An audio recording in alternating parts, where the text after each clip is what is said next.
थांबा. महाशिवरात्रीच्या दिवशी शिवलिंगावर चुकूनही या वस्तू अर्पण करू नये, नाहीतर तुमची पूजा अपूर्ण मानली जाते.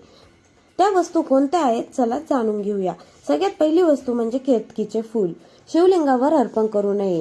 शिवपुराणात केतकीने खोटी साक्ष दिल्याचा संदर्भ येतो, म्हणून हे फूल असत्याचे प्रतीक मानले जाते. त्यानंतर दुसरी वस्तू म्हणजे तुळशीचे पानं.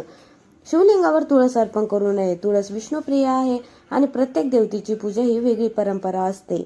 तिसरी वस्तू म्हणजे शंखातून पाणी. शंखाने शिवलिंगावर पाणी अर्पण करू नये. शंख हे विष्णूंचे प्रतीक मानले जाते. चौथी गोष्ट म्हणजे कुंकू. शिवलिंगावर कुंकू लावू नये. शिव हे वैराग्य आणि तपस्येचे प्रतीक आहेत.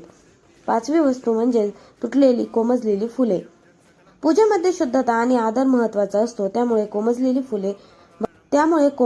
फुले शिवलिंगावर वाहू नयेत. महाशिवरात्रीच्या दिवशी बेलपत्र, पाणी आणि पांढरी फुले शिवलिंगावर अर्पण करा, कारण भगवान शंकरांना शुद्धपणा आणि शुद्ध भक्ती सर्वात जास्त प्रिय आहे.